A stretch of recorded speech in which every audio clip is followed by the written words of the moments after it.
สบายดีท่านผู้ฟังทุกท่านยินดีต้อนรับท่านเข้าสู่รายการ Global News Weekly กับข้าพเจ้าแสนนลีไต่ไสยวงศ์พบกันในทุกๆวันจันทร์ซึ่งเราจะมาอัปเดตข่าวสารทั้งในและต่างประเทศเรามาเริ่มต้นกันที่ข่าวรอบโลกทรัมป์เซ็นอนุมัติซื้อ TikTok ผ่านบริษัทร่วมทุนสหรัฐแล้วสำเร็จภายใน120วันประธานาธิบดีโดนัลด์ทรัมป์ได้ลงนามคำสั่งฝ่ายบริหารเมื่อวันที่25กันยายนที่ผ่านมาเพื่ออนุมัติแผนการเข้าซื้อกิจการ TikTok ในสหรัฐจากไบเดนซึ่งเป็นบริษัทแม่สัญชาติจีนเรียบร้อยแล้วโดยเป็นการเข้าซื้อผ่านบริษัทร่วมทุนของสหรัฐและการซื้อกิจการจะสำเร็จภายใน120วันบริษัทร่วมทุนของสหรัฐนี้มีมูลค่าประมาณ 1.4 หมื่นล้านดอลลาร์สหรัฐขณะที่ทำเนียบข่าวยืนยันว่า Oracle จะเฮ็ดหน้าที่เป็นผู้ดูแลด้านความปลอดภัยและตรวจสอบการดำเนินงานทั้งหมดของ TikTok ในสหรัฐอย่างอิสระภายใต้เงื่อนไขของข้อตกลงนี้ซึ่งยังต้องได้รับการอนุมัติจากทางการจีนจะมีการจัดตั้งบริษัทร่วมทุนใหม่ขึ้นมาดูแลธุรกิจ TikTok ในสหรัฐโดยไบเดนจะถือหุ้นบ่เกิน 20% ขณะที่ Oracle จะมีบทบาทหลักทางด้านความปลอดภัยและการให้บริการ Cloud Computing นอกจากนี้ทรัมป์ยังเปิดเผยว่าแลรี่ แอลลิสัน CEO ของ Oracle จะเป็นหนึ่งในกลุ่มผู้ถือหุ้นและมีบทบาทสำคัญหลายในดีลครั้งนี้พร้อมย้ำว่าตอนนี้กิจการ TikTok ในสหรัฐอยู่ในมือของคนอเมริกาแล้วและบริหารโดยอเมริกาอย่างเต็มตัวข่าวต่อไป Goldman Sachs ปรับลดคาดการณ์การสนองทองแดงหลังโค้นถล่มบอแฮกาสเบิร์ก Goldman Sachs ธนาคารเพื่อการลงทุนชั้นนำของสหรัฐประกาศปรับลดคาดการณ์การสนองทองแดงจากบอแฮทั่วโลกในปี 2025 และ 2026 หลังเกิดเหตุโค้นถล่มขนาดใหญ่ที่บอแฮกาสเบิร์กในอินโดนีเซียซึ่งถือเป็นบอแฮทองแดงใหญ่เป็นอันดับ 2 ของโลก Goldman Sachs ประเมินว่าเหตุการณ์โคลนถล่มครั้งนี้จะเฮ็ดให้การสนองทองแดงหายไป 5.25 แสนต้นพร้อมปรับลดคาดการสนองทองแดงทั่วโลกครึ่งหลังของปี 2025 ลง 160,000 ต้นและปี 2026 ลง 200,000 ต้นนอกจากนี้ธนาคารยังคาดการว่าการผลิตของบอแฮกาสเบิร์กจะลดลงเหลือ 2.5 ถึง 2.6 แสนต้นในปี 2025 และ 2.7 แสนต้นในปี 2026ทั้งนี้เหตุการณ์ดังกล่าวเกิดขึ้นเมื่อวันที่ 8 กันยายนส่งผลให้มีพนักงานเสียชีวิต 2 คนและสูญหายอีก 5 คนขณะที่บริษัท Freeport McMoran ผู้ดำเนินการบอแฮประกาศภาวะบ่ปกติพร้อมเตือนว่าอาจบ่สามารถส่งมอบทองแดงและทองคำตามสัญญาได้เต็มจำนวนข่าวต่อไปมาตรการคว่ำบาตรอิหร่านถูกนำกลับมามีผลบังคับใช้หลัง UNSC ลงมติเด็ดขาดคว่ำมติรัสเซียจีนคณะมนตรี UN ลงคะแนนเสียงบ่เห็นดีต่อห่างมติที่เสนอโดยรัสเซียและจีนซึ่งต้องการให้เลื่อนการนำมาตรการคว่ำบาตรอิหร่านกลับมาใช้อีก6 เดือนส่งผลให้มาตรการคว่ำบาตรจะกลับมามีผลบังคับใช้อีกครั้งวันที่26 กันยายน 2025 ที่ผ่านมาคณะมนตรีความมั่นคงแห่งสหประชาชาติหรือ UNSC มีมติลงคะแนนเสียงบ่เห็นดีต่อห่างมติที่เสนอโดยรัสเซียและจีนซึ่งต้องการให้เลื่อนการนำมาตรการคว่ำบาตรอิหร่านกลับมาใช้อีก6 เดือนส่งผลให้มาตรการคว่ำบาตรจะกลับมามีผลบังคับใช้ตั้งแต่เวลา 20:00 นของวันเสาร์ตามเวลาท้องถิ่นนิวยอร์กหรือ 7:00 นของวันอาทิตย์ตามเวลาในประเทศลาวโดยผลการลงคะแนนออกมา4-9เสียงโดยมี2ประเทศงดออกเสียงเฮ็ดให้ความพยายามของรัสเซียและจีนบ่สำเร็จถึงว่าจะพยายามโน้มน้าวชาติสมาชิกแต่บ่เพียงพอที่จะเปลี่ยนทิศทางเสียงส่วนหลายซึ่งการคว่ำบาตรที่ถูกตีกลับมาบังคับใช้อีกครั้งและจะรวมถึงมาตรการทั้งหมดที่เคยมีอยู่ก่อนปี 2015 ซึ่งทับซ้อนกับมาตรการเข้มงวดที่ตะวันตกใช้อยู่แล้วอันจะสร้างแรงกดดันทางเศรษฐกิจครั้งใหญ่ต่ออิหร่านทั้งนี้กลุ่ม E3 ซึ่งได้แก่ฝรั่งเยอรมันและสหราชอาณาจักรกล่าวหาอิหร่านว่าละเมิดข้อตกลงนิวเคลียร์ปี 2015 หรือ Joint Comprehensive Plan of Action ที่มีเป้าหมายจำกัดโครงการนิวเคลียร์ของอิหร่านเพื่อแลกกับการยกเลิกคว่ำบาตรโดยสหรัฐภายใต้ประธานาธิบดีโดนัลด์ทรัมป์ได้ถอนตัวออกจากข้อตกลงนี้เมื่อปี 2018 โดยท่านอาบักอารักซีรัฐมนตรีต่างประเทศอิหร่านประณามการคว่ำบาตรที่จะกลับมามีผลว่าเป็นโมฆะทางกฎหมายพร้อมกล่าวหาชาติยุโรปว่าผลักดันสถานการณ์ให้เข้าสู่การประเสริฐหน้าที่อันตรายพร้อมยืนยันว่าโครงการนิวเคลียร์มีจุดประสงค์เพื่อสันติข่าวต่อไปStarbucks ผ่าตัดใหญ่รอบ 2 ปิด500 สาขาเลิกจ้าง900 คนหลังยอดขายตกต่ำ6 ไตรมาสติด Starbucks ประกาศแผนปรับโครงสร้างธุรกิจมูลค่า 1,000 ล้านดอลลาร์สหรัฐหรือประมาณ 3.2 หมื่นล้านบาทปิดห้านกาเฟทั่วอเมริกาเหนือรวมประมาณ 1% หรือประมาณ500 สาขาพร้อมทั้งปลดพนักงานอีกกว่า900 คน นับเป็นการปรับลดครั้งใหญ่เพื่อลดต้นทุนรอบ2ภายใต้การนำของไบรอันนิโค CEO คนใหม่หลังจากก่อนหน้านี้ได้ปลดพนักงานองค์กรไปแล้วกว่า 1,100 คนมาตรการดังกล่าวสะท้อนถึงความพยายามครั้งใหญ่ในการฟื้นฟูยอดขายหลัง Starbucks ประเสริญกับภาวะยอดขายสาขาเก่าลดลงต่อเนื่อง6ไตรมาสติดตั้งแต่ปี 2024 ท่ามกลางการแข่งขันที่หุ้นแฮงและพฤติกรรมผู้บริโภคที่ระมัดระวังการใช้จ่ายหลายขึ้นเป้าหมายคือการลงทุนเพื่อสร้างความใกล้ชิดกับลูกค้าและห้างกาแฟให้หลายขึ้นรวมถึงการรีโนเวทสาขาเพื่อให้กลับมาเป็น The Third Place สำหรับผู้บริโภคนอกเหนือจากบ้านและบ่อนเฮ็ดเวียกข่าวต่อไปสหรัฐอเมริกาเกียมขึ้นค่าธรรมเนียมวีซ่าโดนัลด์ทรัมป์ลงนามคำสั่งขึ้นค่าธรรมเนียมผู้สมัครวีซ่า H1B สำหรับแรงงานทักษะสูงเป็น $100,000 สหรัฐต่อปีบีบบริษัทต่างๆใส่คนอเมริกาแทน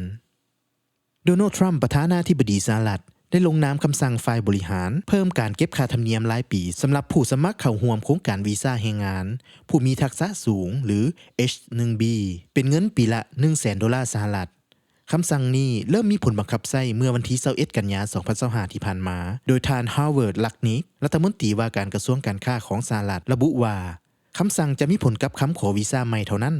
แต่บริษัทจะต้องจ่ายเงินจำนวนเท่ากันนี้สำหรับผู้สมัครแต่ละคนเป็นเวลา6ปีทั้งนี้นับแต่ปี 2004 สหรัฐจำกัดการขอวีซ่า H1B เอาไว้ที่ 85,000 คนต่อปีโดยมีค่าธรรมเนียมการบริหารต่างๆรวมกันประมาณ $1,500 ก่อนที่ทรัมป์จะมีคำสั่งล่าสุด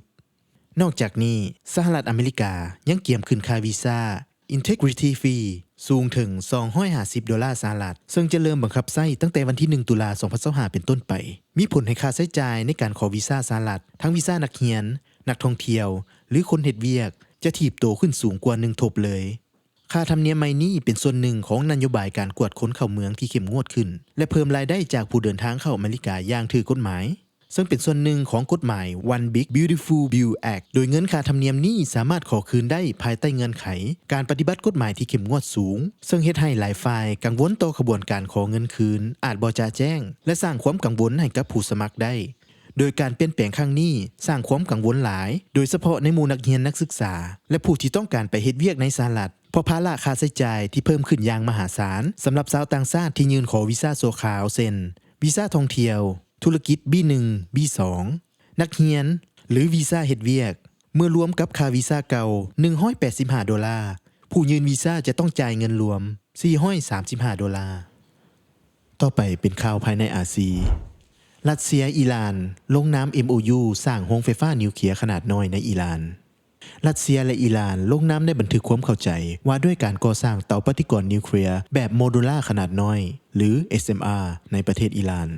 ผู้อำนวยการองค์การพลังงานปรมาณูแห่งอิหร่านหรือ AEOI และอเล็กเซีย ลีคาเซฟผู้อำนวยการโรซาตอมบริษัทนิวเคลียร์ของรัฐบาลรัสเซียได้ลงนามใน MOU เมื่อวันพุธที่24กันยายนที่ผ่านมาที่นครมอสโกประเทศรัสเซียการลงนาม MOU มีจุดมุ่งหมายเพื่อขยายความร่วมมือด้านการใช้พลังงานนิวเคลียร์เพื่อสันติโดยมีเป้าหมายในการส่งเสริมการพัฒนาที่ยืนยงเสริมสร้างความมั่นคงทางด้านพลังงานและพัฒนาเทคโนโลยีให้ก้าวหน้าโดยสอดคล้องกับกฎระเบียบในประเทศและข้อผูกพันระหว่างประเทศของทั้งสองชาติภายใต้ MOU ดังกล่าว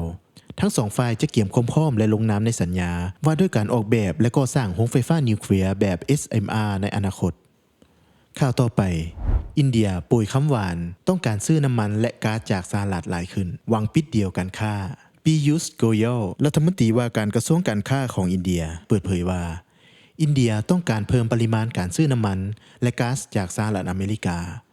โดยความเคลื่อนไหวดังกล่าวถูกตีราคาว่ามีเป้าหมายเพื่อลดความบ่สมดุลทางการค้าระหว่าง2ประเทศและส่งเสริมการเจรจาการค้าเพื่อนำไปสู่การบรรลุข้อตกลงการค้าในที่สุดอินเดียคาดการณ์ว่าจะเพิ่มการซื้อขายพลังงานกับสหรัฐตลอดหลายปีข้างหน้าในฐานะมิตรประเทศและหุ้นส่วนสหรัฐจะมีส่วนร่วมอย่างหลวงหลายในการขับเคลื่อนเป้าหมายด้านความมั่นคงทางพลังงานของอินเดียโดยสหรัฐจะมีบทบาทสำคัญในการกระจายเป้าหมายด้านความมั่นคงทางพลังงานของอินเดียให้หลากหลายยิ่งขึ้นตลอดถึงการสร้างเสถียรภาพให้กับอินเดียที่ต้องพึ่งพาการนำเข้าน้ำมันทั้งนี้อินเดียกำลังอยู่ระหว่างการเยี่ยมยามสหรัฐเพื่อพบปะหารือกับรัฐมนตรีว่าการกระทรวงการค้าของสหรัฐหลังจากที่อินเดียถูกประธานาธิบดีโดนัลด์ทรัมป์คูณฮีดภาษีนำเข้าสูงถึง 50% เมื่อเดือนก่อนโดยส่วนหนึ่งเป็นการลงโทษที่อินเดียยังคงซื้อน้ำมันจากรัสเซียเมื่อวันอังคารที่23กันยายนนี้ ทรัมป์ได้กล่าวปราศัยต่อที่ประชุมสมัชชาใหญ่แห่งสหประชาชาติหรือ UNGA โดยโจมตีจีนและอินเดียว่าเป็นผู้สนับสนุนหลักของสงครามรัสเซียในยูเครนเนื่องจากยังคงซื้อน้ำมันจากรัสเซียอย่างต่อเนื่องต่อไปเป็นข่าวอาซีตะวันออกเฉียงใต้อินโดและ EU ปิดดีลการค้าครั้งประวัติศาสตร์หลังเจรจา9 ปีเกียมยกเลิกกำแพงภาษีครั้งใหญ่อินโดนีเซียและสหภาพยุโรปประกาศความสำเร็จในการเจรจาตกลงหุ้นส่วนทางเศรษฐกิจที่ครอบคลุม CEPA อย่างเป็นทางการในวันที่23 กันยายนที่ผ่านมาปิดฉากการเจรจาที่ยาวนานถึง9 ปีโดยมีเป้าหมายเพื่อกระตุ้นการค้าและลงทุนระหว่าง2 ฝ่ายภายใต้ข้อตกลงนี้อินโดนีเซียจะยกเลิกภาษีนำเข้าสินค้าจาก EU ถึง 98.5% ของรายการสินค้าทั้งหมดซึ่งจะช่วยให้สินค้าอย่างรถยนต์นมผงชีสและช็อกโกแลตเข้าสู่ตลาดอินโดนีเซียได้ง่ายขึ้น EU คาดการณ์ว่าจะช่วยให้ผู้ส่งออกประหยัดภาษีได้ถึงปีละ600 ล้านยูโรหรือ 707.40 ล้านดอลลาร์สหรัฐขณะที่ฝั่งอินโดนีเซียจะได้รับผลประโยชน์จากการที่สินค้า 90% สามารถส่งออกไปยังตลาดยุโรปได้โดยปลอดภาษีอินโดนีเซียคาดว่าจะช่วยหนุนตลาดส่งออกสินค้าสำคัญเช่นน้ำมันปาล์มกาแฟและสิ่งทอได้อย่างมหาศาลข่าวต่อไปถนนยุบตัวหน้าห้องหมอวชิรพยาบาลของประเทศไทยเป็นขุมขนาดใหญ่เลิก50 เมตรจากกรณีเมื่อเวลาประมาณ 7 โมงของวันที่24 กันยายน 2025เกิดเหตุถนนยุบตัวบริเวณหน้าห้องหมอวชิรพยาบาลถนนสามเสนเขตดุสิตบางกอกประเทศไทยเป็นขุมกว้าง 3x30 เมตรเลิก50 เมตรซึ่งส่งผลกระทบต่อความปลอดภัยของประชาชนและส่งผลให้การจราจรบริเวณดังกล่าวรวมทั้งบริเวณใกล้เคียงติดขัดอย่างหนักสาเหตุเบื้องต้นพบว่าพื้นที่มีลักษณะน้ำขังถึงผิวทางอาจจะเป็นส่วนหนึ่งของปัญหาแต่การยุบตัวอาจเกิดได้จากหลายสาเหตุจึงต้องแยกตรวจสอบเป็นส่วนๆไป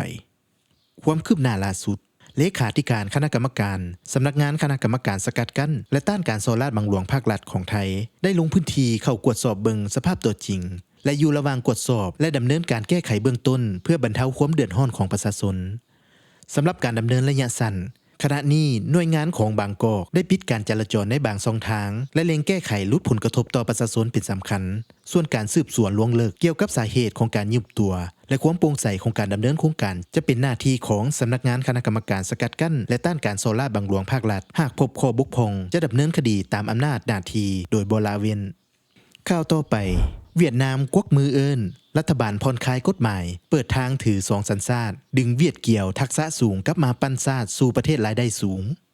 รัฐบาลเวียดนามกำลังกวักมือเอิ้นชาวเวียดนามพ้นทะเลหรือฮู้จักกันในชื่อเวียดเกี่ยวซึ่งมีอยู่ประมาณ6 ล้านคนทั่วโลกให้กลับมาเป็นกำลังสำคัญในการพัฒนาประเทศโดยเฉพาะอย่างยิ่งในกลุ่มผู้เชี่ยวชาญทักษะสูงเพื่อขับเคลื่อนการเติบโตในภาคอุตสาหกรรมยุทธศาสตร์อย่างเซมิคอนดักเตอร์และปัญญาประดิษฐ์ผู้อำนวยการองค์การแรงงานระหว่างประเทศหรือ ILO ประจำเวียดนามกล่าวว่าเวียดนามกำลังอยู่ในช่วงหัวเลี้ยวหัวต่อที่สำคัญและการจะก้าวขึ้นเป็นประเทศพัฒนาแล้วที่มีรายได้สูงภายในปี 2045 ได้นั้นจำเป็นอย่างยิ่งที่จะต้องดึงดูดแรงงานทักษะสูงเข้ามาเสริมความแข็งแกร่งให้กับบุคลากรในประเทศรัฐบาลได้เริ่มผ่อนคลายกฎหมายคนเข้าเมืองเพื่อให้การดึงดูดบุคลากรเฮ็ดได้ง่ายขึ้นรวมถึงการออกกฎหมายใหม่ที่อนุญาตให้มีการถือ2 สัญชาติได้ซึ่งจะช่วยตัดอุปสรรคเรื่องวีซ่าเฮ็ดเวียกและเปิดโอกาสให้ชาวเวียดเกี่ยวสามารถเป็นเจ้าของอสังหาและใช้บริการธนาคารได้อย่างเต็มที่คือกับพลเมืองทั่วไปเฮายังอยู่กันที่ข่าวในอาซีตะวันออกเฉียงใต้สิงคโปร์ม้วนจางเศรษฐีจีนแห่ย้ายหนีกฎเล็กคดีฟอกเงินมีห่างเสียงบ่ดีสะเทือนสถานะศูนย์กลางความพังมีสถานะของสิงคโปร์ในฐานะสวรรค์ของคนรวยหรือแหล่งพักพิงที่ปลอดภัยสำหรับครอบครัวมหาเศรษฐีจากจีนแผ่นดินใหญ่กำลังจางหายไปอย่างไววาซึ่งเป็นการพลิกกลับของกระแสเงินทุนที่เคยหลั่งไหลเข้ามายังสิงคโปร์หลังจากศูนย์กลางความมั่งมีคู่แข่งอย่างฮ่องกงต้องประเสริญกับความบ่แน่นอนทางการเมืองหลังปี 2019จุดเปลี่ยนสำคัญเกิดขึ้นในปี 2023 หลังจากคดีฟอกเงินครั้งใหญ่มูลค่า 3,000 ล้านดอลลาร์สิงคโปร์หรือประมาณ 7.43 หมื่นล้านบาทซึ่งเฮ็ดให้หน่วยงานบริหารจัดการของสิงคโปร์ต้องเริ่มเพิ่มความเข้มงวดของกฎระเบียบและตรวจสอบประวัติลูกค้าผู้หังมีใหม่อย่างละเอียดกฎเล็กที่เพิ่มขึ้นนี้สร้างอุปสรรคหลายประการโดยเฉพาะขั้นตอนการตรวจสอบประวัติของลูกค้าอย่างละเอียดหรือ KYC ที่อาจใช้เวลาโดนนานกว่า1 ปีซึ่งโดนกว่าในดูไบที่ใช้เวลาเพียง 2-6 เดือนเฮ็ดให้ความอดทนของนักลงทุนหลายคนหมดลงนอกจากนี้ กฎระเบียบใหม่ที่เข้มงวดเกี่ยวกับทรัพย์สินดิจิตอลและคริปโตซึ่งรวมถึงการกำหนดให้มีทุนจดทะเบียนขั้นต่ำ 2.5 แสนล้านสิงคโปร์หรือประมาณ 6.2 ล้านบาทก็ได้ส่งผลให้กลุ่มนักลงทุนที่สร้างความหังมีจากวงการคริปโตย้ายออกไปอีกหนึ่งประเด็นสำคัญคือข้อกำหนดด้านการจ้างงานโดยสำนักงานครอบครัวที่ต้องการได้รับสิทธิผลประโยชน์ทางภาษีจะต้องจ้างผู้เชี่ยวชาญด้านการลงทุนในสิงคโปร์ตามจำนวนขั้นต่ำซึ่งสำหรับสำนักงานขนาดน้อยแล้วข้อกำหนดนี้เฮ็ดให้เกือบจะต้องจ้างพนักงานท้องถิ่นในอัตราส่วน1 ต่อ 1กับพนักงานต่างชาติกันเลยอุปสรรคยังขยายไปสู่เรื่องส่วนตัวโดยผู้ยื่นขอสถานะต้องผ่านการตรวจสอบประวัติอย่างละเอียดรวมถึงการเปิดเผยข้อมูลเกี่ยวกับครอบครัวซึ่งถูกเบิ่งว่าเป็นการก้าวไกลความเป็นส่วนตัวหลายเกินไปสถานการณ์ดังกล่าวเปิดโอกาสให้ฮ่องกงกลับมาทวงบัลลังก์อีกครั้งโดยได้ออกมาตรการจูงใจทั้งภาษีและปรับปรุงโครงการลงทุนเพื่อดึงดูดผู้อยู่อาศัยให้ง่ายขึ้นนอกจากนี้ปัจจัยด้านไลฟ์สไตล์ก็มีส่วนสำคัญโดยเศรษฐีหนุ่มสาวหลายคนคุ้นเคยกับชีวิตกลางคืนที่คึกคักของฮ่องกงหลายกว่าโดยรู้สึกว่าไลฟ์สไตล์ในสิงคโปร์นั้นเงียบเหงาเกินไปต่อไปเป็นข่าวเทคโนโลยี Nvidia เกียมซุ่มไส้ลงทุน $100 ล้านสนับสนุน OpenAI ขยายขีดความสามารถ AI Nvidia ผู้ผลิตชิปรายใหญ่ของสหรัฐเกียมอัดฉีดเงินลงทุนสูงสุด $100 ล้านใน OpenAI พร้อมส่งมอบชิปศูนย์ข้อมูลรุ่นใหม่เพื่อยกระดับความร่วมมือระหว่างสองผู้นำในสนามการแข่งขันปัญญาประดิษฐ์โลกการลงทุนครั้งนี้บ่เพียงเฮ็ดให้ Nvidia มีหุ้นส่วนทางการเงินใน OpenAI ซึ่งถือเป็นลูกค้ารายสำคัญอยู่แล้วแต่ยังเปิดโอกาสให้ OpenAI เข้าถึงแหล่งเงินทุนและชิปประสิทธิภาพสูงที่จำเป็นต่อการรักษาความได้เปรียบท่ามกลางการแข่งขันที่ดุเดือดในตลาดข้อตกลงนี้จะดำเนินการ2ขั้นตอนโดย Nvidia จะลงทุนผ่านการเข้าถือหุ้นแบบบ่มีสิทธิ์ออกเสียงและ OpenAI จะนำเงินดังกล่าวไปจัดซื้อชิปจาก Nvidia ทั้งสองฝ่ายได้ลงนามในหนังสือแสดงเจตจำนงเพื่อติดตั้งระบบของ Nvidia อย่างน้อย10 กิกะวัตต์ซึ่งเทียบเท่ากับการใช้พลังงานไฟฟ้าของครัวเรือนในสหรัฐกว่า8ล้านหลังและคาดว่าจะสรุปรายละเอียดข้อตกลงได้ภายในอีกบ่เท่าใดอาทิตย์ต่อไปเป็นข่าวภายในประเทศการแก้ไขหนี้สินสาธารณะลดลง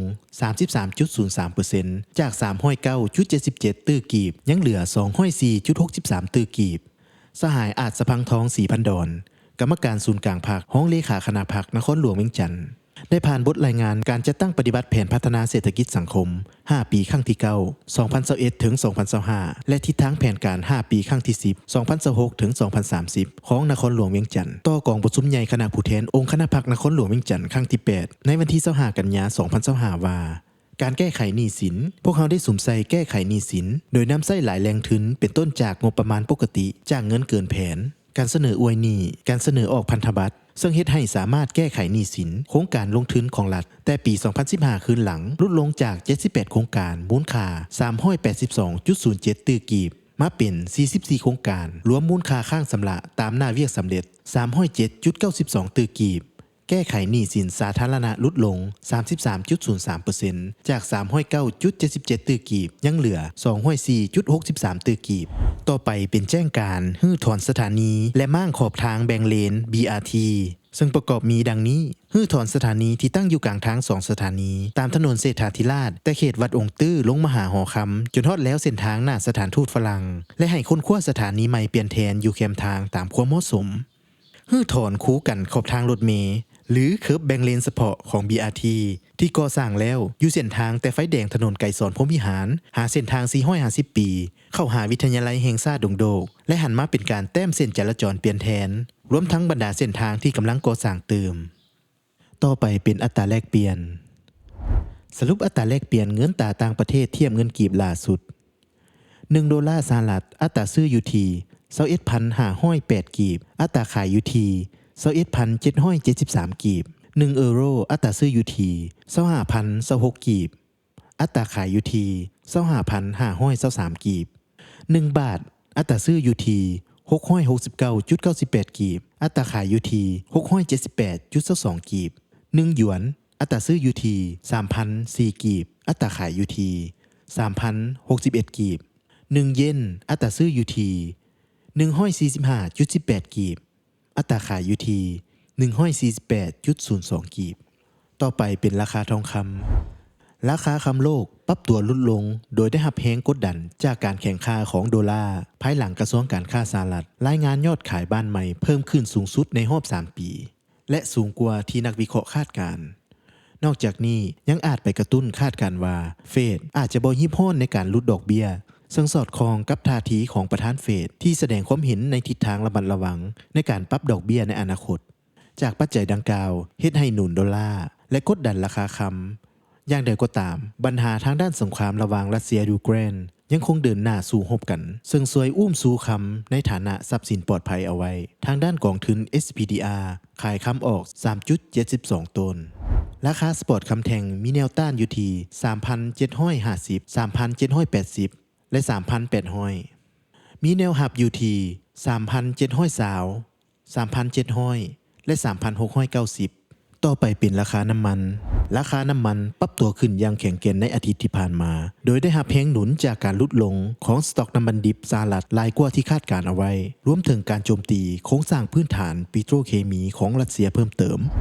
สัญญาน้ำมันดิบเบรนท์ที่จะหมดอายุในเดือนพฤศจิกายนปรับตัวเพิ่มขึ้น 1.3% สู่ระดับ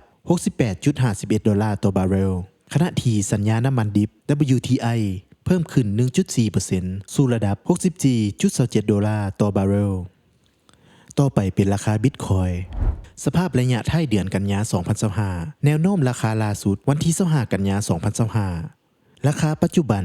112,765.40 USDT ต่อบิตคอยน์24ชั่วโมงขึ้นสูงสุด 113,943.20 USDT ต่อบิตคอยน์24ชั่วโมงต่ำสุด 111,055.90 USDT ต่อบิตคอยน์ราคาบิตคอยน์ในปัจจุบันแมนอยู่ที่ประมาณ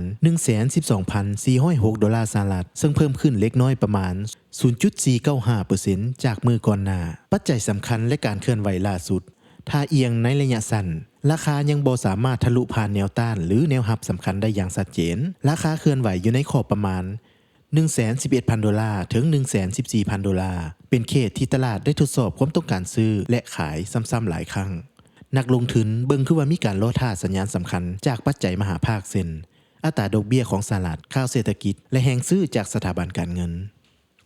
แนวรับแนวต้านที่สำคัญมีคือแนวรับอยู่ในระหว่าง 111,000 ดอลลาร์ถึง 111,500 ดอลลาร์แนวต้านอยู่ในระหว่าง 113,500 ดอลลาร์ถึง 114,500 ดอลลาร์สำหรับมุมมองและคำแนะนำในระยะสั้นคาดว่าราคาจะยังคงเคลื่อนไหวในขอบเขตบ่มีท่าเอียงที่ชัดเจนจนกว่าจะมีปัจจัยกระตุ้นอันใหญ่